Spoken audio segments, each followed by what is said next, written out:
of Rabbi Lord Jonathan Sachs, who lit up our world and was taken too early from this world.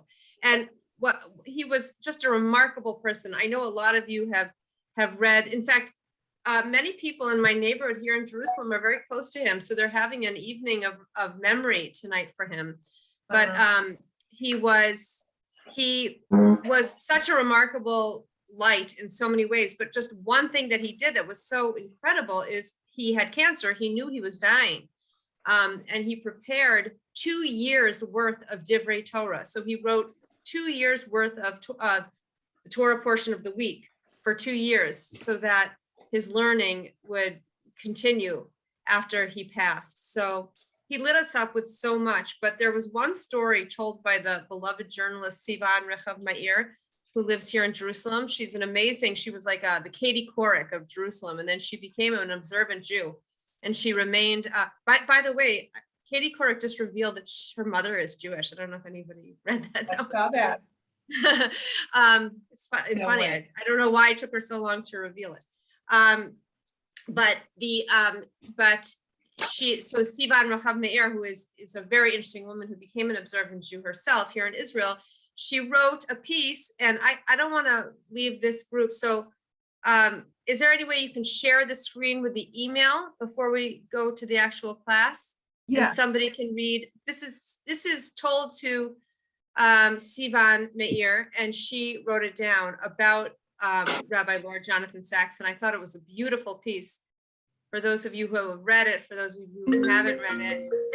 I'm going to pull it up right now, but I'm going to mute everybody. Okay, and then Allie, you need to unmute. Yeah. Okay, Ellie, unmute, and I'm going to pull it up. Okay.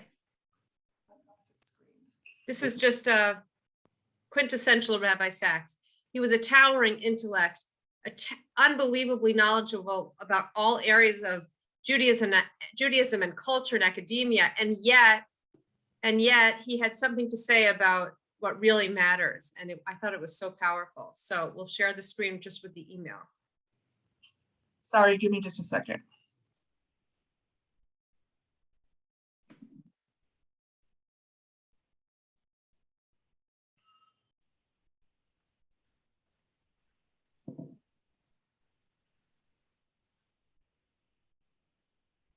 Okay. So can you, Julie, would you mind just moving it a little bit so I can keep can you move it just a little to the left, no, is that possible? Yeah. Okay. Actually, Julie, if you can read it, because I can't read the whole thing, if you could read it, if you would just read it, I would appreciate it. Julie? Oh, there we go. A little bit more to the left, and then I can read it. Yeah, there we go. A little bit more. Yeah. Keep going. Can I just read it? Yeah, please read it. I can't I don't want to waste any time. So please read it. So it says tomorrow was the first anniversary, but it starts tonight, correct? At sundown. So tonight at sundown. Tomorrow is the first anniversary of the death of Professor Lord Rabbi Jonathan Sachs, the highly esteemed international lecturer and public intellectual. I have many personal memories of Rabbi Sachs, have often quoted his words of wisdom, and have heard numerous stories about him. But Rabbi Zalman Vashetsky shared with me a story that, in my opinion, is more important than all of the rest. Rabbi Sachs once said that he lectured hundreds of times a year, met thousands of people every month, and spoke constantly with people of every type throughout the world. Which question do you suppose he was asked most often? You may try to guess. Was he asked about the Torah's perspective on science? About in the modern era? About Julie, you're cutting out. Oh, sorry, I got too close. Okay, you can try to guess. Yeah, People are trying to get in. Yeah, you can try to guess. He asked about the Torah's perspective on science, about Judaism in the modern era, about halacha and the new media. In response to this query about the question he was most frequently asked, he just smiled and revealed it as follows. Rabbi Sachs, do you remember me? In my eyes, this little story is phenomenal. It would seem that our top priority is to gain more knowledge. We attend countless lectures and read a plethora of books in this effort. Yet ultimately, all we truly need is that another human being will see us, recognize us, and remember us. That will matter. That we will matter and be of importance to someone else. Well, that was a beautiful tribute to the memory of someone whose Torah and light lives on. Okay, Julie, let's get the class on the screen. Now, for anybody who has their book, was anyone able to order it from Amazon?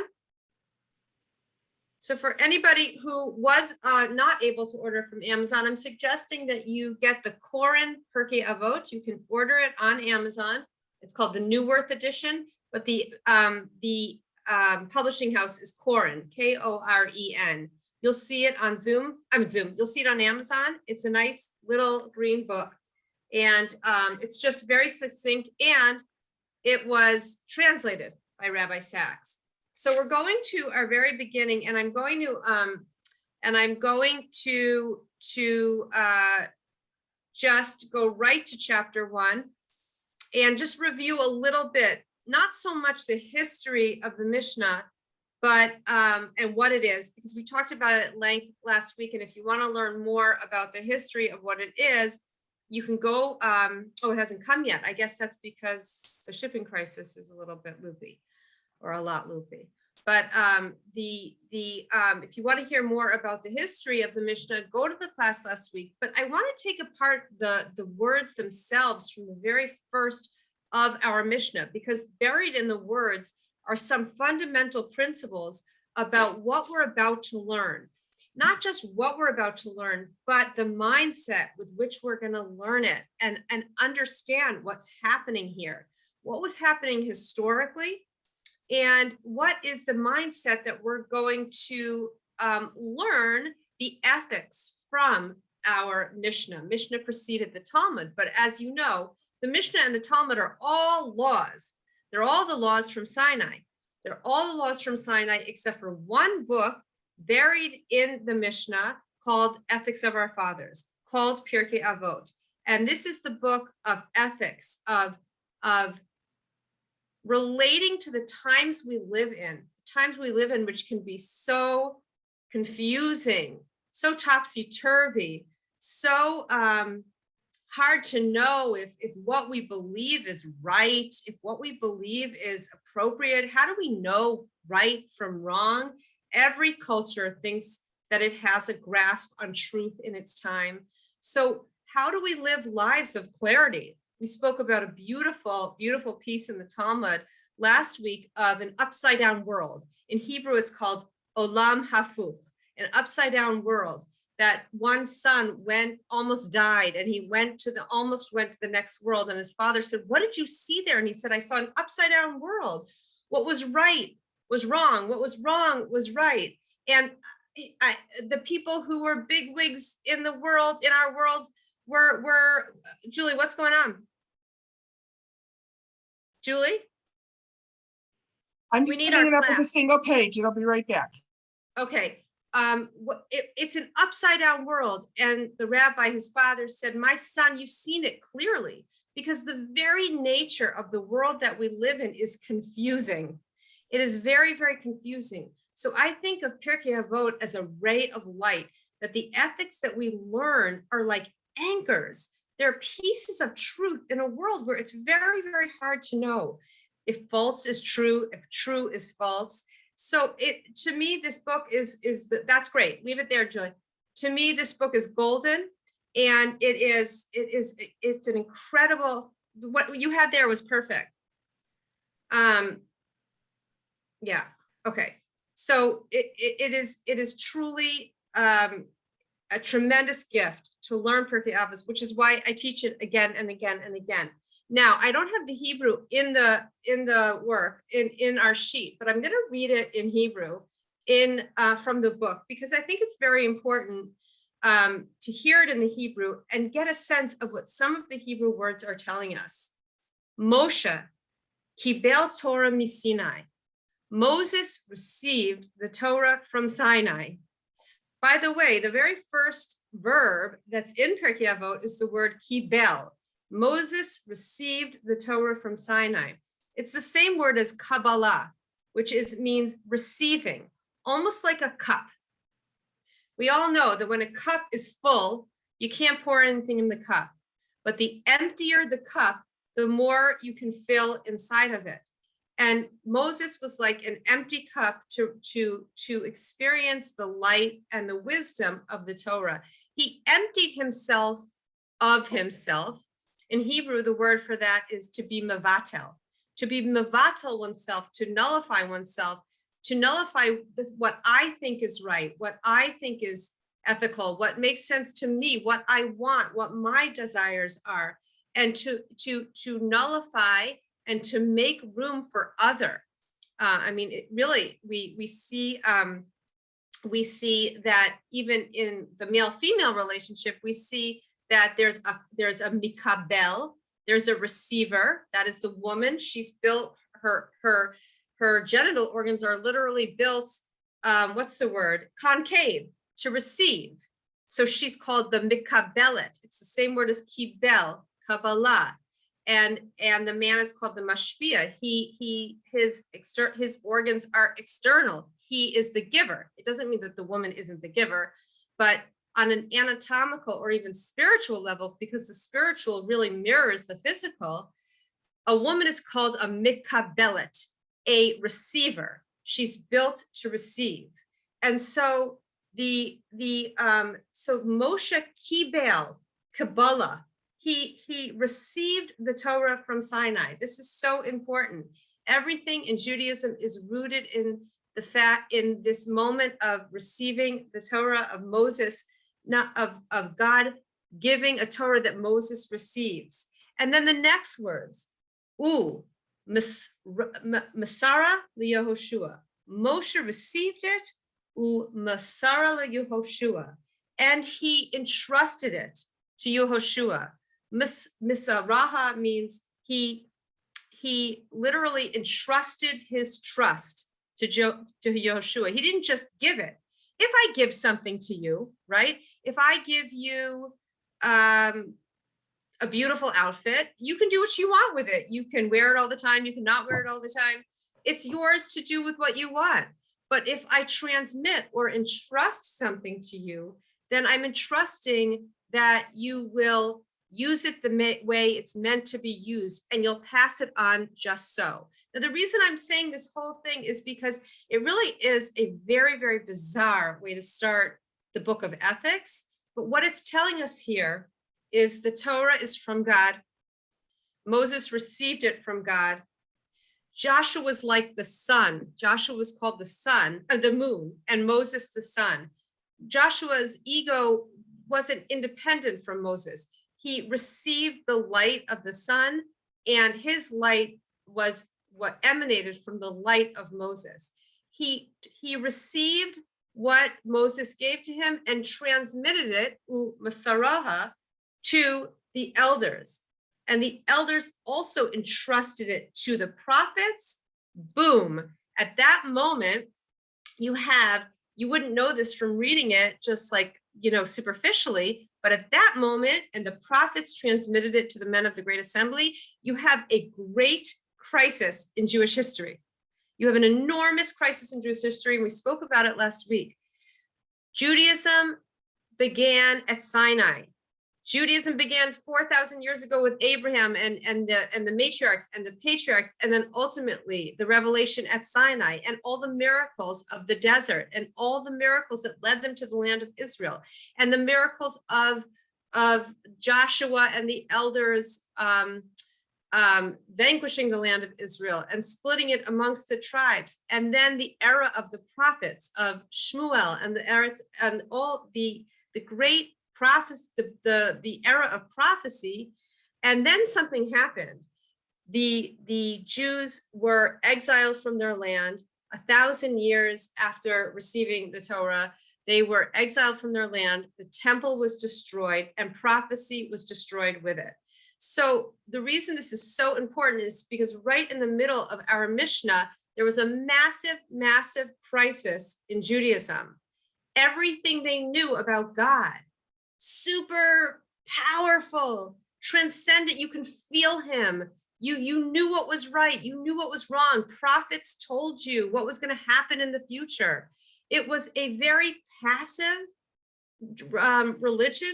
To a certain degree, Jews weren't even necessarily very educated because it was a top-down, totally miraculous religion with prophets who had direct connection to God.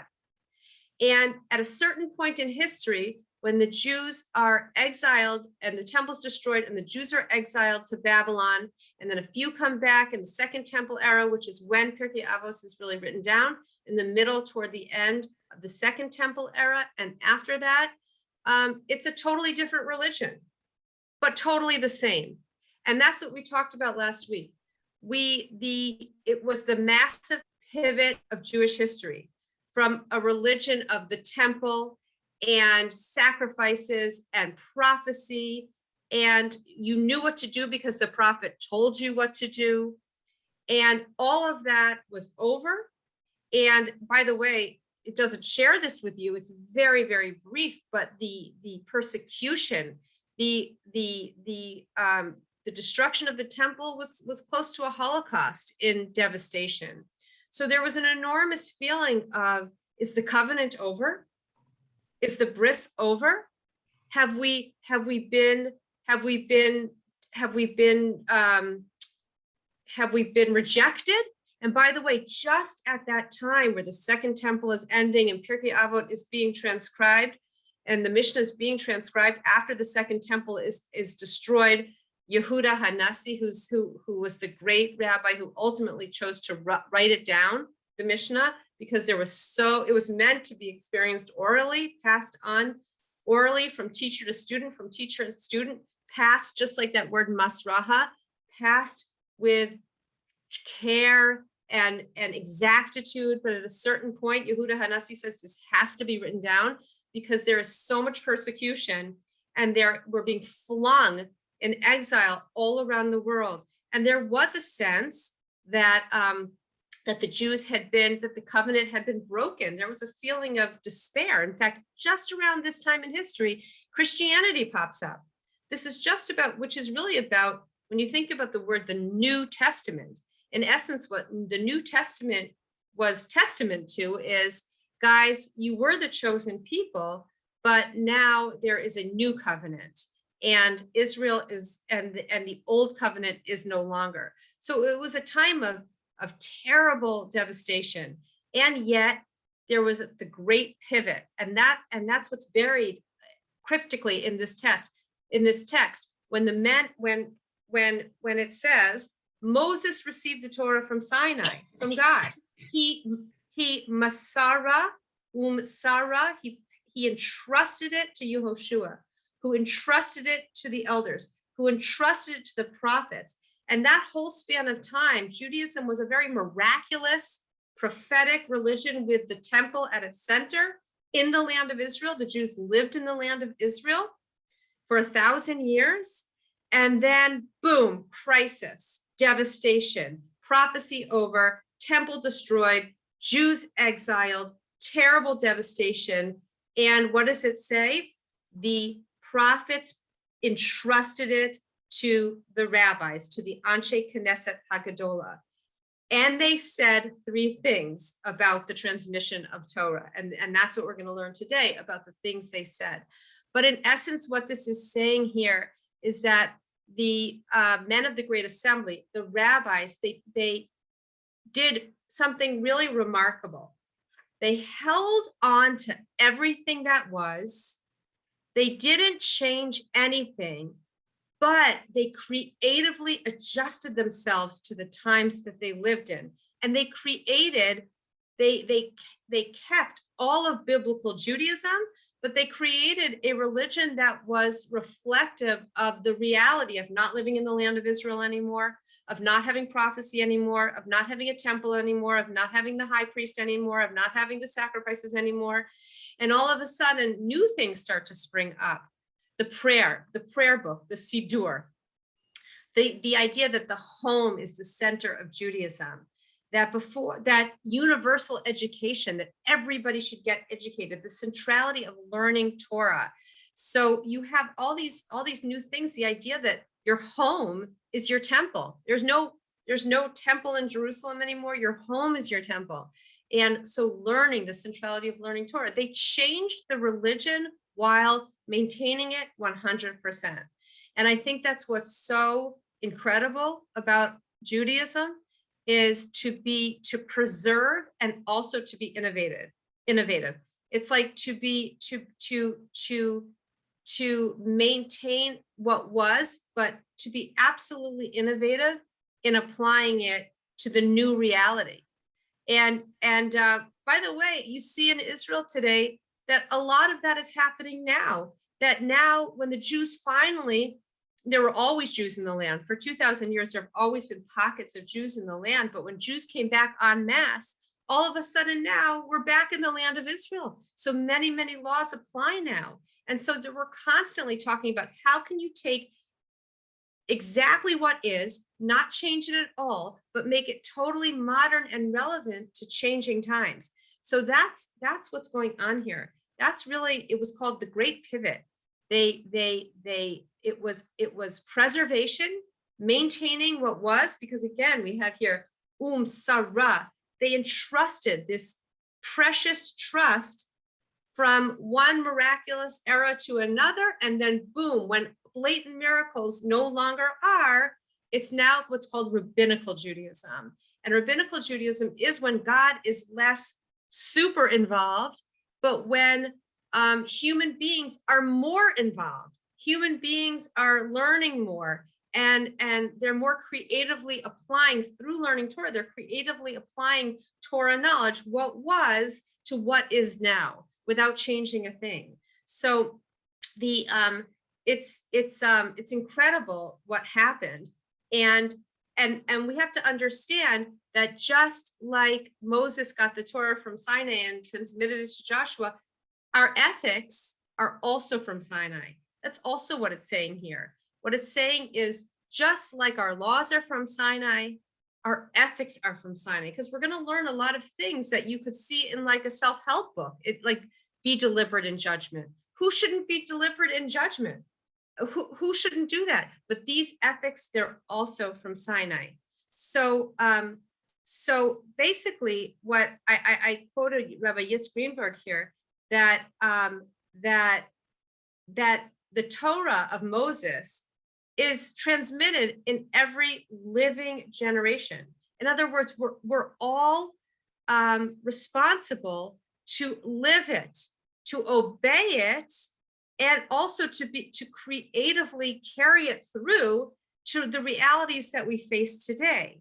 So, last week we sort of gave like a Kabbalistic example, or even really more down to earth, the idea of a parent, that just like a parent has to withdraw some of their influence and their involvement as a child grows.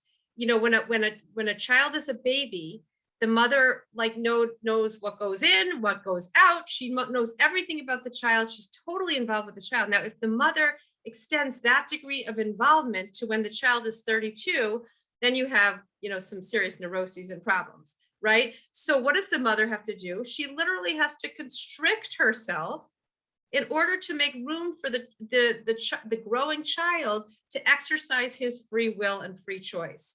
If she's still there, she's not giving him the room to become independent, to become resilient, and to discover things that he couldn't discover if she was still holding on and there, and like she was when he was 3 years old.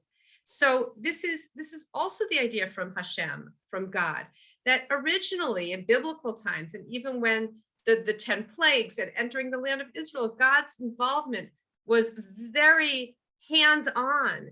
And as the Jews matured, went through the desert, conquered the land of Israel, went through the period of the kings, went through the period of the prophets, they still were in their, let's call it childhood adolescence, where God was less obviously miraculous as it was in biblical times, but they still had prophets. They still had like, kind of like, there was still a degree of passivity on their part. And then when the temple is destroyed and the Jews are exiled and they move and they start to they start to transmit and write down the oral law and teach the Talmud and grow rabbinic Judaism until today, which is what we have today. That's the maturation of the Jew, where the Jew can discover their role much more when God is not so obvious. So it really, we are on a journey. When you live in Israel, like, you can for sure see we're on a journey. Like, amazing things are happening. Over half the Jews in the world live in Israel now. It's absolutely miraculous. You see that history is actually happening and we're moving towards something. But even in our first text of Pirkei Avot, we're on what's called a covenantal journey. Like, we have a covenant with God, and that covenantal relationship journeys from the beginning until the end, and there will be an end. But at this point, where the prophets pass it to the men of the great assembly, in essence, what that is it's time to grow up, it's time to mature, it's time for open miracles to cease. The temple is going to be destroyed, you're going to be flung into exile, you're going to be persecuted from everywhere, from Germany to Spain to the Ottoman Empire, to Greece, to Rome. You're going to be persecuted in every shape and form. But you have your portable temple, which is your Torah. And so while there was a temple in Israel that they were very much dependent on, and that was destroyed, they now have their portable Torah, which is their actual learning of Torah. And that is a more involved, participatory, more dependent on Jews being educated and passing it on. So it's kind of the growing up of the Jew, and it's also the story of the Jewish journey moving towards something. So Julie, if you can go down just a little bit, because I want to get to our Mishnah, and I want to make sure we stop with at least 10 to 15 minutes. Okay, so another reason, less important, but still important, why the Pirkei Avot starts with Moses received the Torah at Sinai. He handed it to Joshua to the elders to the prophets handed it to the rabbis, to the men of the great assembly. One of the reasons for this being our very, very first piece of text in the book of ethics is to refute the refuters. By that, I mean that there were the Sadducees and later on the Karaites and the early Christians. Each one of them in their own way said, yeah, Moses got the Torah at Sinai. Christians also believe Moses got the Torah at Sinai. So do Muslims. So does Islam. Yes, they got the Torah at Sinai, and yes, there was a temple, and yes, there was another temple, and yes, there were prophets. But when prophecy ended, the rabbis took it in their own direction. And that's why the ancient Sadducees, which don't really exist anymore, but they lived in Israel, they essentially practiced the written law, the 5 books of Moses, our Chumash, but they didn't practice the Talmud, the oral law. And so too, in different ways, Christians and Christianity, early Christianity, and later on the Karaites, which was, so in other words, our first text is, guys, if you want to go to the source of Sinai, then the rabbis are the source. It's almost like a confirmation of that what the rabbis did, what the Anshe Knesset Hagadola, what the rabbis did in our very first text said, this too is Sinai. You have come to the source. Just like Moses got it, received it, and passed it on in an ironclad transmission from one era to another, this too is from Sinai. Now, what you're going to see when you're going to see something different in Pirkei Avot that doesn't exist when it comes to law. And that is that the laws are, I mean, the ethics are vague. If anybody knows anything about Jewish law, you know that everything is very highly specific. Can you do this? When can you do this? How big can it be? How short can it be? You know, there's someone sent a really funny GIF or whatever of a Hasidic guy like holding a pumpkin, and it said underneath it, if religious Jews kept Halloween. And you know, you see him like analyzing the pumpkin. How big can it be? How big can the stalk be? You know, how close to the ground does it have to be? You know, that's religious Jewry. It's highly specific, but not these, this is be deliberate in judgment. Stand up many students. So it's not when this happens, do this, go to the right, go to the left, too big, too small, right? It's purposely vague. So that really is powerful. I quoted the if you could just go up a little bit, Julie, go back a little bit. Right. So yes. So if you go to the very, very bottom of the page, Avadia of Bartanura. So everyone knew that laws were from Sinai. Everybody, I mean, now we take it for granted because we have essential morality, laws of morality. But in those days, it was absolutely on its own in terms of wholesomeness and morality and the absolute value of a human being and the importance of universal education and morality. It was on its own. Everybody knew that the laws came from Sinai, but do the ethics come from Sinai?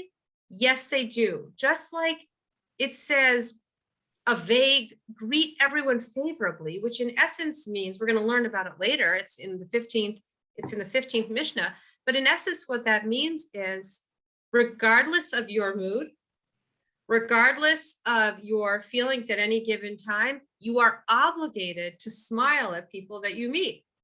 It's not dependent on how you feel or what you feel like at any given moment. It's your obligation. So that is just as much from Sinai. Now, Julie, go back to the next page, as keeping Shabbat or whatever, or it is, as there are 39 forbidden labors on the Sabbath. It's no less the word of God, but it's less precise. Ethics are less precise than law. Ethics are always going to be less precise, but not because it's like, yeah, be a good person. It's most important that, you know, you're super religious and you keep all the laws super, super high level, but you could be a regular kind of jerk sometimes. That's not the message that it's sending, but it's purposefully less precise because we are all absolutely unique. So Torah anchors us in a general sense of what's ethical, in a general sense of what it means to be a mensch, to be a good person. But the Torah cannot and will not choose for us how to smile at everybody we meet, how to greet everybody favorably. Some people are introverts, some are extroverts, some are talented in one area, some people are talented in other areas. It's up to us to take the general sense of ethics bequeathed to us from our Torah and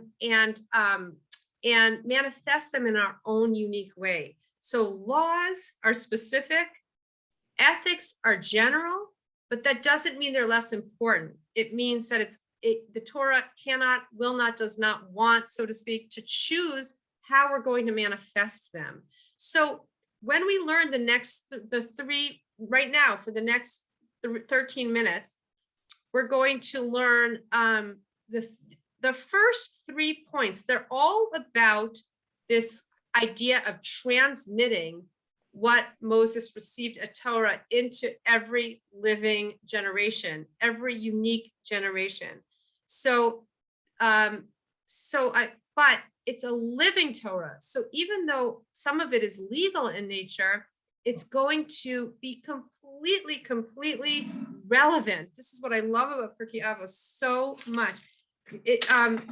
it's going to be so relevant for the life you're living today. So the number one, okay,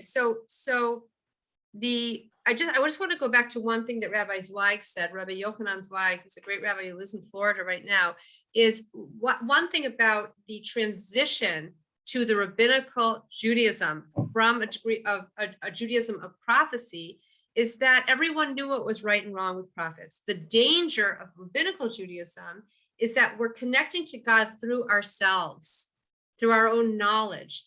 You can be a massive sage or you can be one of us. It's not that different. We're forging connection through our own efforts. But with prophecy, even though it's more passive, it's more childlike, there's something, there's right and wrong around prophecy. When we start to connect to God through our own knowledge, Rabbi Zweig says, careful, be really, really careful, because we're using our own brains, which is great.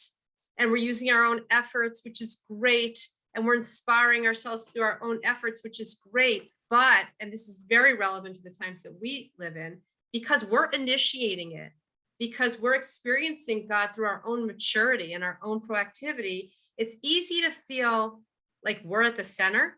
God is not totally, in the days of the first temple, his Shekhinah, his divine presence was palpable. And the prophets told us they had direct connection to God. So we didn't as much rely on our own sense of ability to navigate the religion. But Rabbi Zweig says, be very, very careful, because the problem with using your brain, it is absolutely a sign of maturity, and it's what we need in our covenantal journey with God. But be really, really careful, because the shadow side of using our own efforts and brain is, if this makes sense to me, or it's inspiring, or I experience it as relevant, great. But if it's outside of what I experience as relevant or important, then not interested.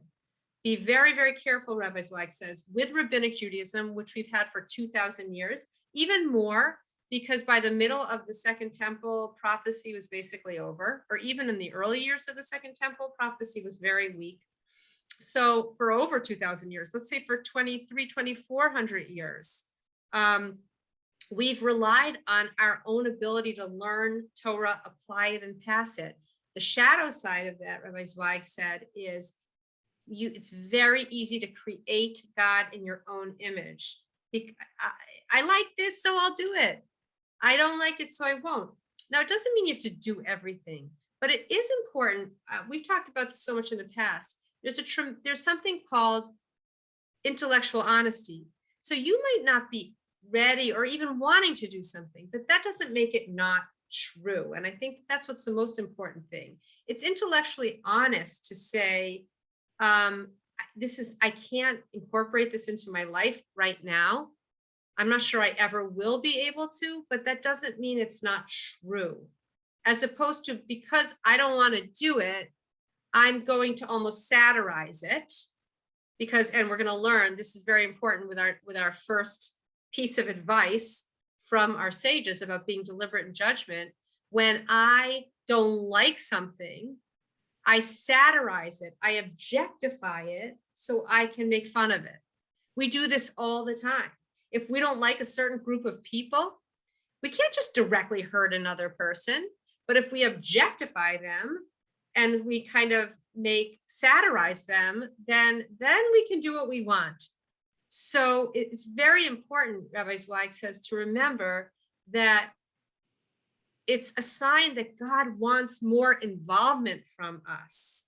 It's a sign of our growth, and he wants us to use our free choice more. He wants us to get in the game more, which is why he withdrew direct revelation. But be really, really careful about the role that you play. We are, Rabbi Zweig says, we are the bearers. We're not the arbiters. This is a very, very important point. A bearer does her best to understand and pass along intact what preceded her and apply it. The arbiter is because it doesn't make sense to me. I'm not really so interested in it anymore. I don't think it's relevant anymore. So that is the danger of rabbinic Judaism, Rabbi Zweig says. It's the danger of the shift in Judaism that took place over 2,000 years ago. And we see in our times that that's very, very relevant. So even to be able to say to oneself, I might be struggling emotionally with this aspect of Judaism, or I might disagree with it, or I might not want to do it, plain and simple. But can I recognize that something can be passed on in a truthful ironclad transmission, and it can be true, and I am the struggler? So in other words, I'm not the sun, I'm not in the center. I revolve around the sun. So there's something true, and I am experiencing it as opposed to me being at the center of the universe deciding what is true. That is, Rabbi Zweig spoke about it at length, and it's a very, very powerful idea. And I want to move a little bit quickly because I want to make sure we leave time. It has very, very much to do with our first piece of advice from our rabbis. Moses received the Torah at Sinai. He entrusted it to Yehoshua, Yehoshua to the elders to the prophets. Boom, the prophets handed it to the rabbis, to the men of the Great Assembly, and they said 3 things. What is our first? The Pirkei Avot spans 500 years. I think there's 60 rabbis who share their ethics from Sinai for us to ponder, discuss, experience, discuss it, process it. The very first thing they say is Hevu Metunim Badin. The very first thing they say is, and this could not be more relevant to the times that we live in, don't rush. Be very deliberate in the judgments that you pass. We're all judging all the time. We judge people we don't like. We judge movements we don't like. We judge this, we judge that.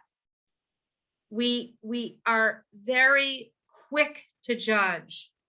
And first of all, what the rabbis are saying here is slow down. If you want to administer a judgment that's going to last, that's going to be final, don't rush it. If you rush something, if something becomes like the way it has to be, like the Marxist revolution, like all of a sudden it was a new reality, right?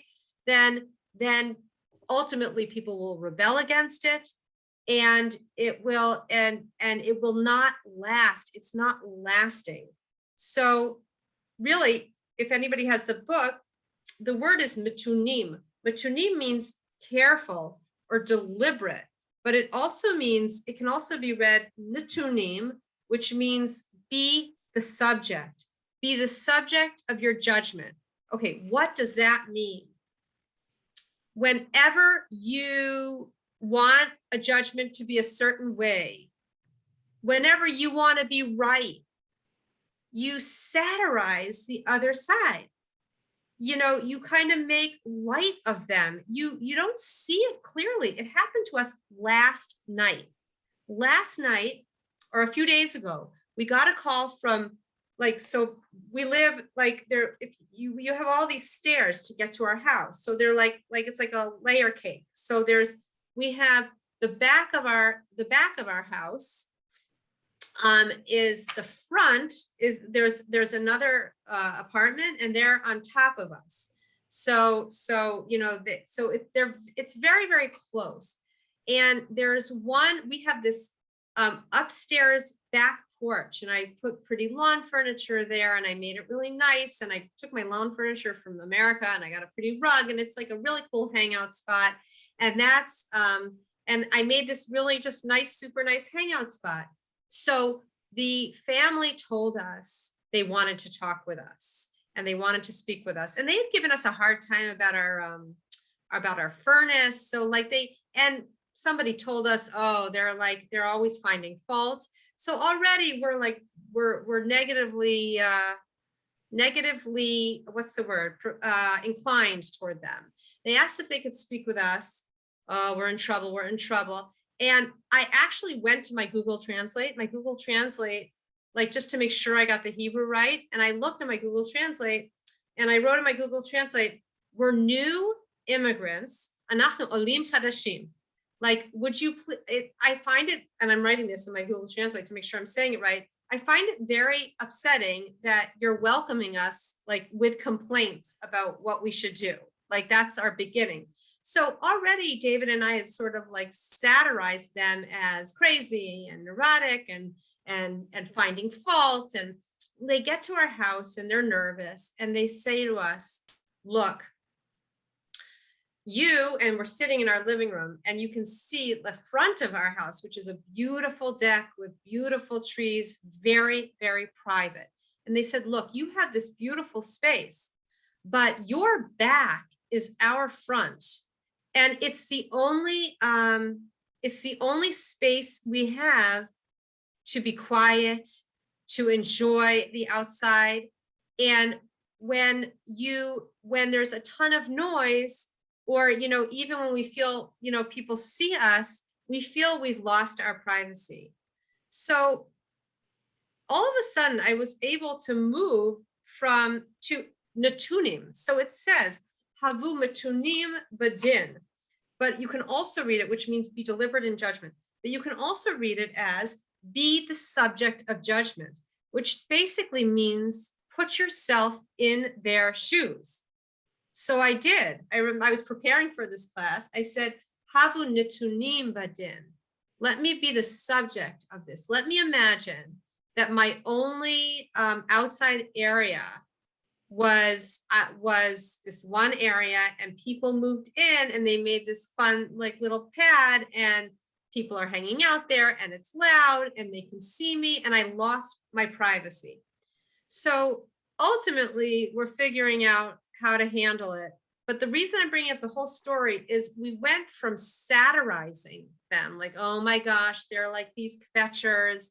And I even like looked on Google Translate to like say sort of passive aggressively, but smartly, like, we're new immigrants. Is this really how you want to welcome us? Like, this is really how you want to welcome us, with complaints? I was all ready with my sort of snarky, good Hebrew, like a little passive aggressive. And all of a sudden, natunim badin, I'm thinking about it.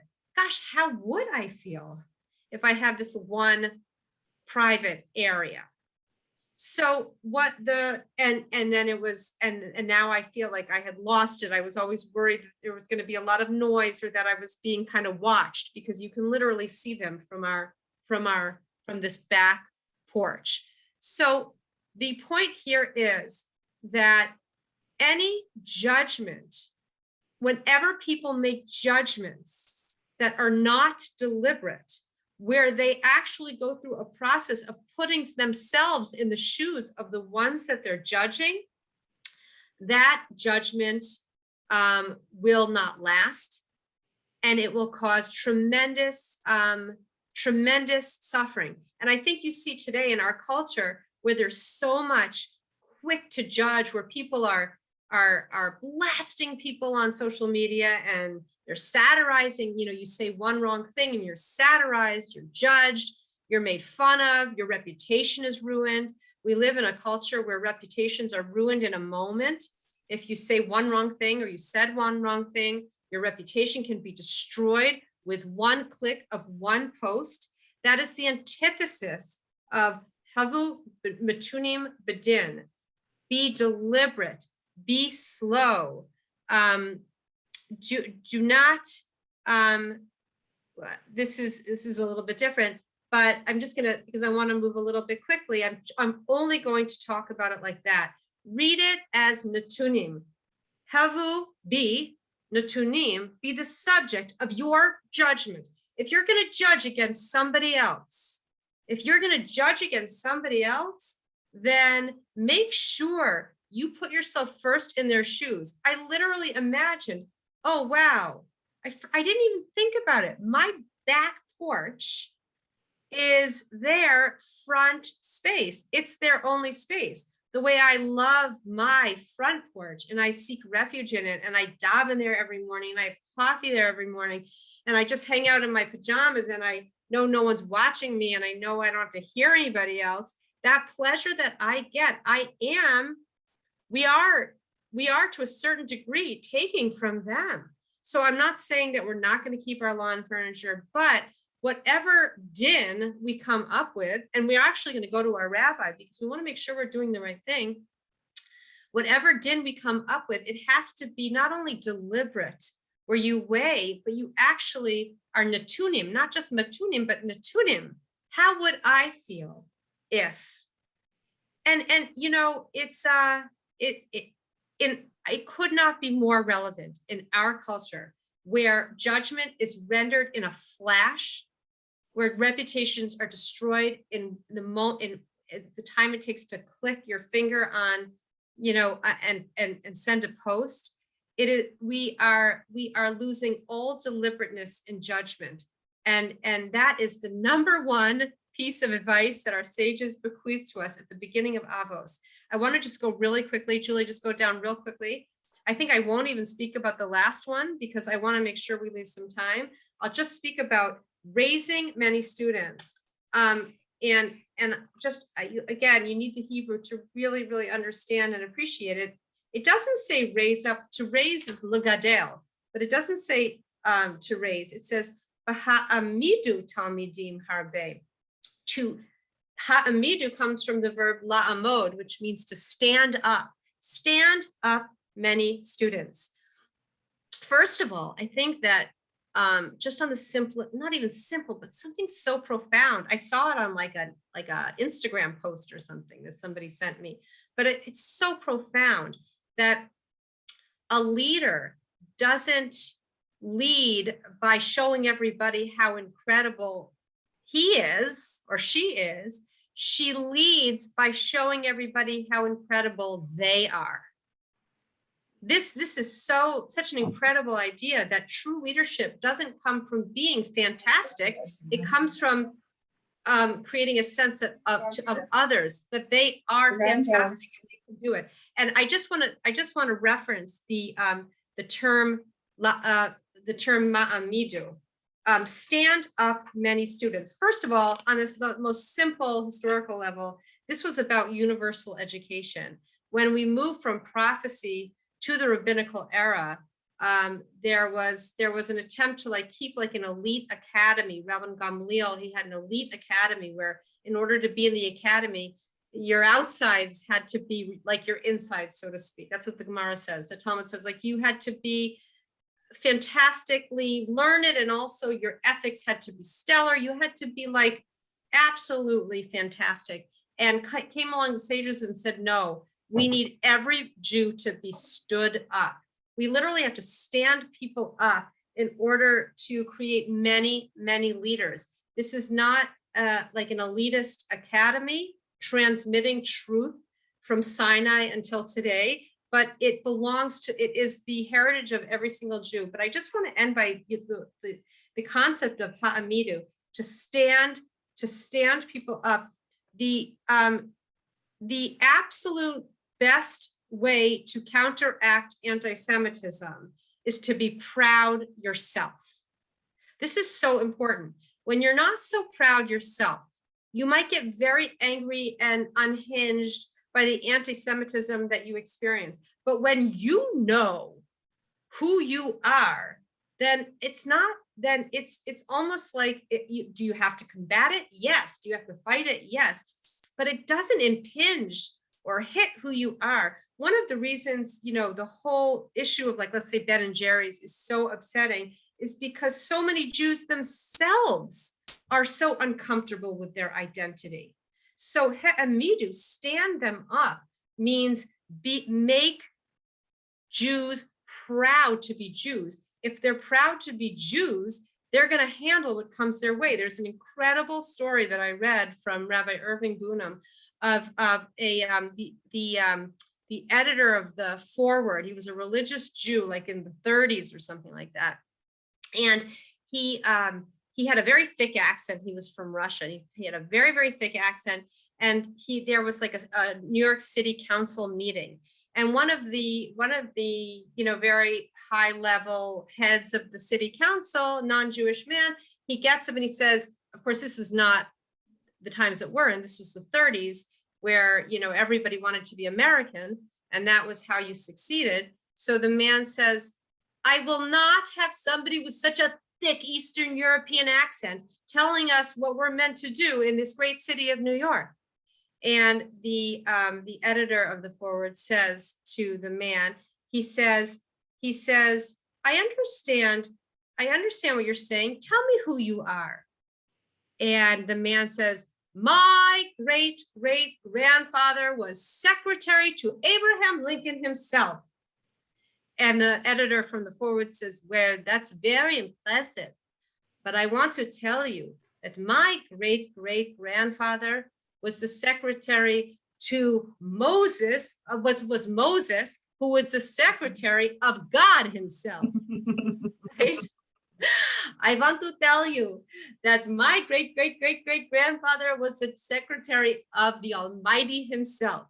So it's a very sweet story, but it's just a little idea about what it means to, and it goes right back to the Jonathan Sacks, the beautiful piece from Sivan Meir, which is, at the end of the day, like Maya Angelou said so beautiful, people remember how you made them feel. That was her famous words that we talked about in class so many times. Raise people up, create Jewish pride. If you're proud to be Jewish, if you're knowledgeable about Judaism, if you know who you come from, if you know that your great grandfather was the secretary to God himself, then the vicissitudes of Jew hatred won't go into you like a toxic poison. But today what we're seeing is people are very affected by Jew hatred, so much that they start to hate themselves. And that's the kind of Ben and Jerry's phenomenon that we see coming out of the woodwork now, which is self-hatred. So here it is about he'emidu. It's a causative word, which is stand up others. We want, in order to transmit Torah, we have to create people who can handle the vicissitudes of the world because they are stood up. And that's Judaism. You know, whoever somebody was, they could be the biggest shmedrik, they could be poor, they could be destitute. But on Shabbos, the man was a king. And on Shabbos, the woman was a queen. And there's a royalty, no matter what the person is experiencing, when you know who you are. So we don't have time for the third one, but the first two in nutshells are: be very deliberate. It won't last. It will be a violent, negative experience when it's non-deliberately judged. People, by the way, you can read, if you have this book, you can read something called Daniel Kahneman. He quotes Daniel Kahneman, and he says, he has an expression called the illusion of validity. And what that basically means is that people tend to think their judgments are valid, even when they're just based on first impressions, like ours were of the family last night, or relatively short observations, or things that other people told you. They're based on your biases, what you want to be true. When you do that, your judgments are super influenced by personal inclinations. You satirize other people. You see things through the lens of your own desires and your own ego, your own desire to build yourself up. And so the best hope, Daniel Kahneman says in the book, Thinking Fast and Slow, to arrive at truth is to overcome what he calls the illusion of validity. Carefully study as much objective data as is available. Never judge without deliberation. Make yourself the subject and put yourself in their shoes and raise other people, because the more proud, the more able to withstand the incredible pain and suffering inflicted from the outside. And it's when you are not standing proud that the outside hatred goes in like a knife.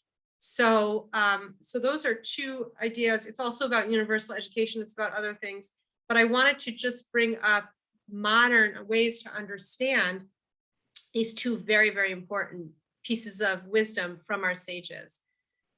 Okay, I spoke the entire time, but okay, you're going to your next class, Marilyn. You're amazing. Anyone who has thoughts, and next week we'll start right on time, and I'll make sure to leave 10 minutes. I said that last week, but this time, the next week we'll be sure to do it. But does anybody have anything they want to share? if anyone has to go, they absolutely should. But if anybody has anything they want to share about any part of this class, now would be wonderful time.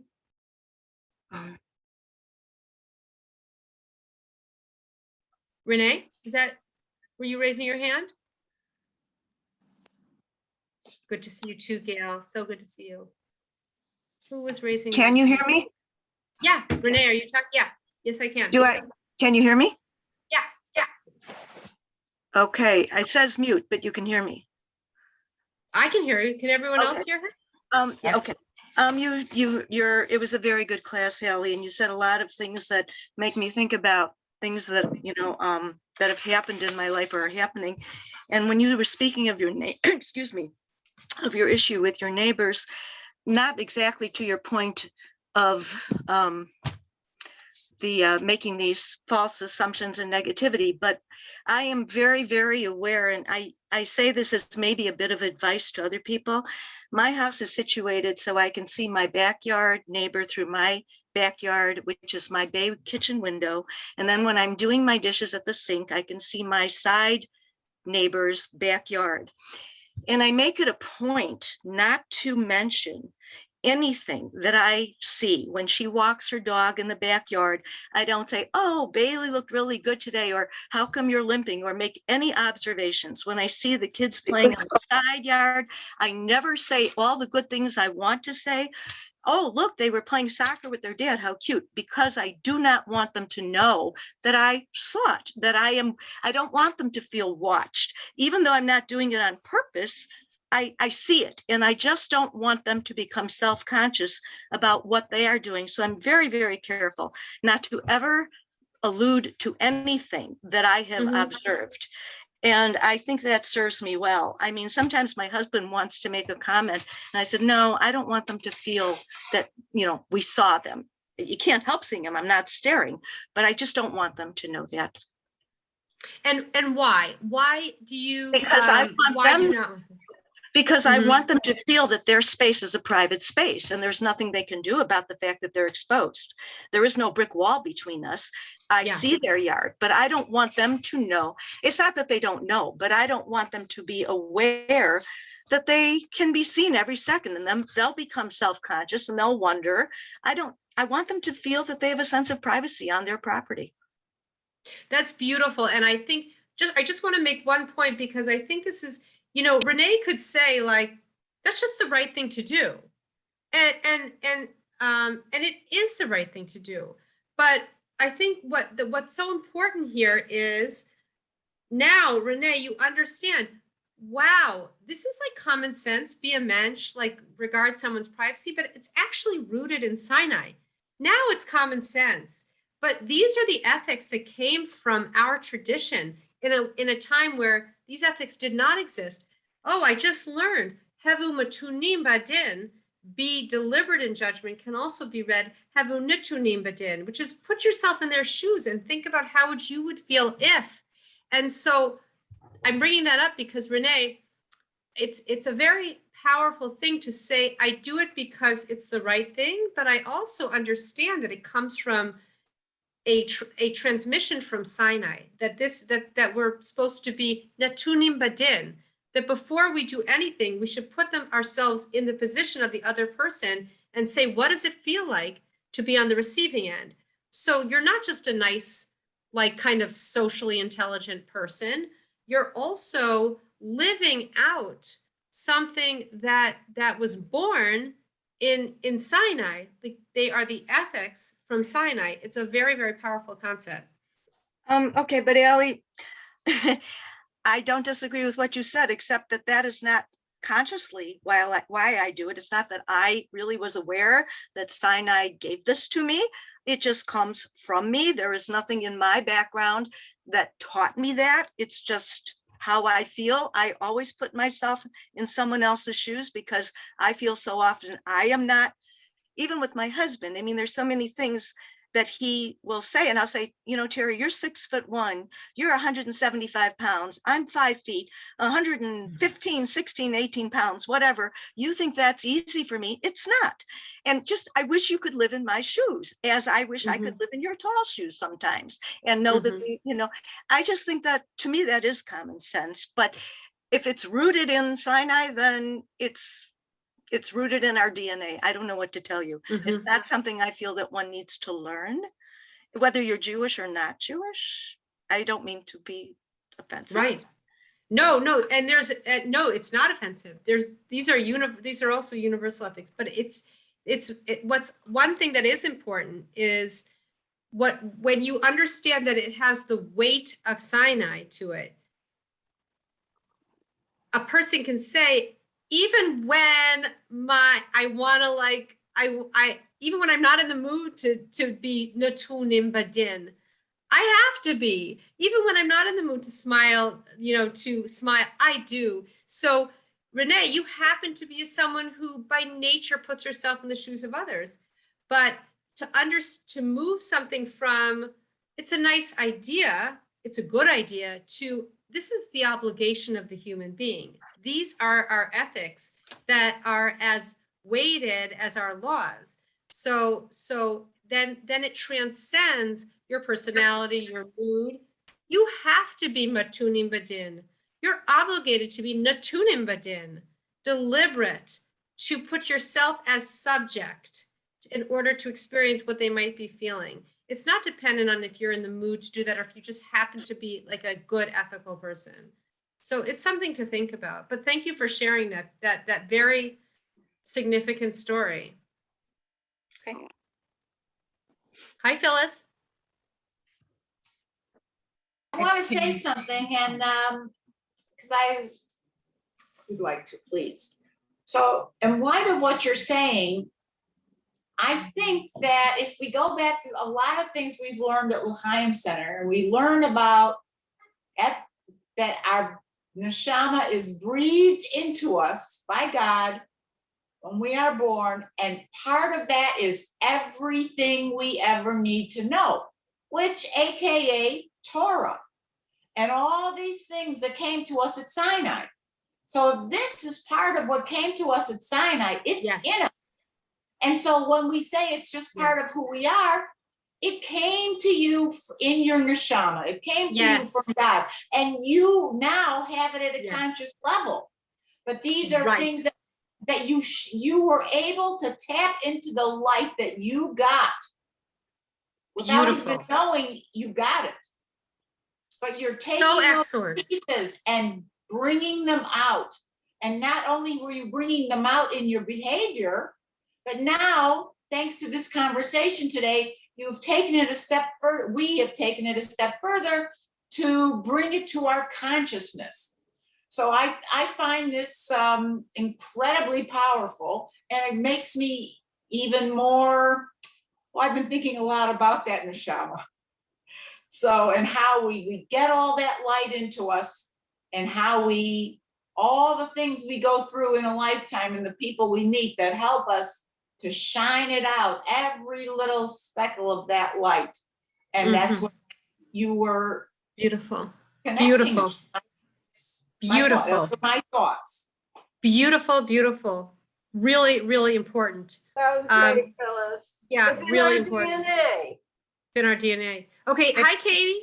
Hi. So this is taking it a step deeper, and this is probably like 5 conversations for another time, but the concepts that we're talking about, I would love to, we're talking about kind of on the surface, dealing with a neighbor, dealing with someone we pass by every day, making judgments. We will always make judgments. We're human. We're judgers. We immediately make a judgment based on what we see. And like you're talking about today, we need to teach ourselves to slow down and process that judgment in our head before we put it out there to the world, or that's before correct. we make it a permanent decision. I would love to take it a step further at some point and have a discussion about how we do that, not on the surface people we see on the surface, but within our families, within our friendships, with our children. Because all day long we're judging, my kid did this, my husband did this. We could know people for 50 years. We're still judging them, even, you know, and I think that's difficult because these are people we're living with. And even in the last year and a half, friends we thought were good friends, you know, with all the political stuff and COVID and people's decisions, people have made so many judgments lately on friends or family members. People aren't talking to people anymore because people made different decisions. So I would love someday to kind of go deeper into that and see how we deal with that with people we live with and we interact with every day, not just occasional contact with people from the outside world. Very much. And I do think that Eve's class is going to touch a lot on that, because I believe her class is all about like taking our sense of ethics into our interpersonal relationships. So Katie, either go to that or listen to the recording. But also I want you to know that Pirkei Avot discusses it in, I think, the first chapter, which is we're judging machines. Like you said, you just said it. We're like, we judge. To be human is to judge. So understanding, and we're judging all the time. You said it exactly right. The person we were judging when we were 16, we're judging now that we're 65. We're still in judgment. So it's a very, very important. Pirkei Avot discusses it. We're going to get into it, but I think Eve's class is going to get into it probably even more like as the core of the class. It's a very, very extremely important topic because we're living with it so much. You're all saying so many important things. I mean, Renee's story, very important. And then Renee's understanding of what Phyllis said, which is, I just read it on the chat. What I attribute to common sense may in fact be like a spiritual soul level understanding that I unearthed through my own effort, throughout my own learning, throughout my own life experiences. Maybe it's not just common sense. Maybe I know it from somewhere. Maybe I'm encoded spiritually with some sort of knowledge, and I'm recognizing it in my life. That's also very powerful. And then Katie, very much to be continued, but I do think Eve's going to talk about that quite a bit. Who else? Anyone else? You wonderful people. Could I just Hi, ask- Donna. We have Donna, and then who? Carolyn? Donna and Carolyn. No, I just have a real practical question. I got the book. It's such a beautiful cover, but Isn't could you it? translate it for me, please? I can't This? read. Yes, what's in the black? What does that say? And What says in the black? Okay, so there's a little black, and it says, right.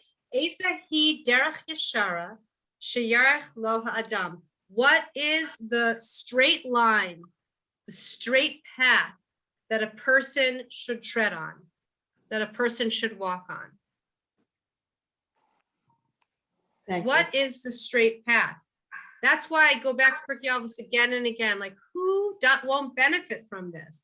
It's the straight path in a world that is so zigzaggy and so tumultuous. And it's very hard to know what's trustworthy now. Eza hi derech yeshara sheyarech lo ha'adam. What is the straight path that a person should walk on? It made it more beautiful.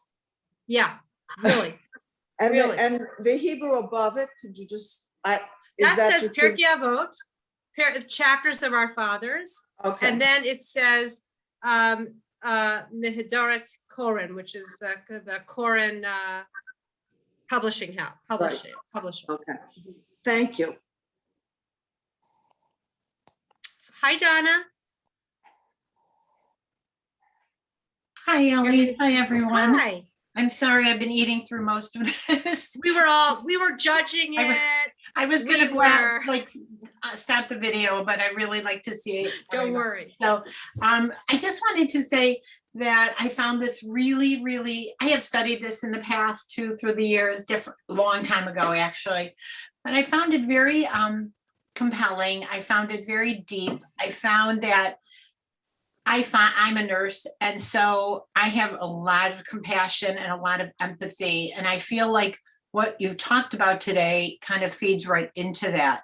And yet the non-judgment, whatever patient I had to take that day, didn't matter what color they were, where they came from, what kind of situation, it's just who I am. And I feel that, or it's made me, can help me even more, although it's been many years since I practiced. I just really related to where it all comes from. Yes, it's personality trait. Not all of us are like that, and some are more than others and such. But going back to Sinai and going back to, I don't know, I just found it like where I could relate to what you're saying and how I could bring it into my life. I find that I'm judgmental in some ways for sure, and I need to work on some of the things that you're talking about. But for the most part, I feel like I'm moving forward in a pretty non-judgmental way. I just found it really moving. I found it really deep and important. Thank you. Yeah, very, very, I understand what you're saying, Donna. Like, it's almost like you're recognizing the weight of these ideas, how weighty they are, how significant they are. Very, very much. And, back to, Katie, you're still here. Like, I was looking at, what was it? Daniel Kahneman's illusion of validity. When like, back to Carolyn's practical question, what does it say on this? When you know that the derech yeshara, we haven't learned it yet, but is to give people the benefit of the doubt, or be natunim badin. Before I can render a judgment, I have to literally try to put myself in their shoes to the greatest degree that I can. That even if you can't do it because your emotions are on supercharge and you're hurt and you're angry and your ego is, but there's a derech yeshara. I'm glad Carolyn asked for the translation. There's an anchor. You might not be able to grab on at that moment because you're highly hurt, triggered, A, B, or C, but there's a truthful path. Can I do it right now? Not really. But the fact that I know there is a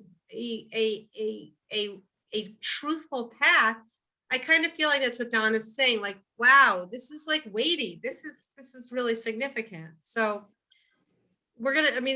so much of what we're gonna learn is gonna bring up this kind of discussion. Hi, Linda, living in Brooklyn. Not living. Hi, yep. Hi, everybody. That is not Deerfield, Linda Pillay. That you're not in No. Deerfield. Would violate the zoning laws. Why? I have a question. Well, Yeah. the skyscrapers. Oh, Deerfield yeah. zoning laws. Yeah. Right. I have a question. At what point is there a boundary to the practice of non-judgment? When people commit an egregious act. Yeah.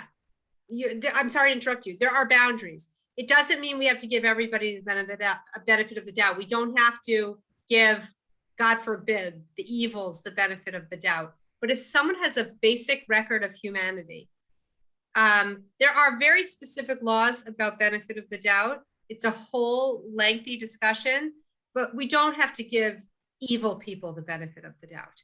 You surrender your, at a certain point, there are very specific laws. I'm just giving it like a very brief. At a certain point, you surrender your merit to be given the benefit of the doubt. So it's not Pollyanna. It's not being a schmata. It's not being, it's wrong to give certain people the benefit of the doubt. But but the most people that we are triggered by, like Katie's point, we are satirizing them to a certain degree. We are seeing them through a lens that is feeding our ego, that's making us feel like the victor, that's making us feel like the better one, or us like the victim. We're kind of nurturing that plant, we're giving that life.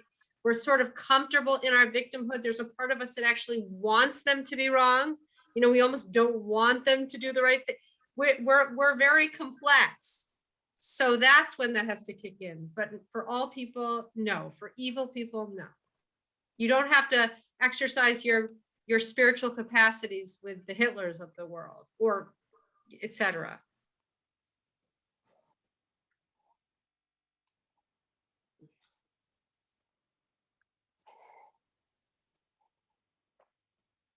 Any other thoughts?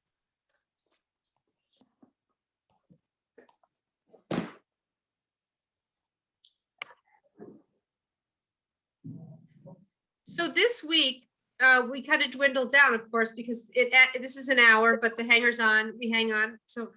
But this week, keep in your mind the idea of natunim badin, matunim badin, and ha'amidu. The three words, for those of you who bought the book, or Adrian's waiting for her book, I know Carolyn has her book. The three words to think about are matunim, deliberate. Natunim, which is another way to read it, be the subject before you render a judgment.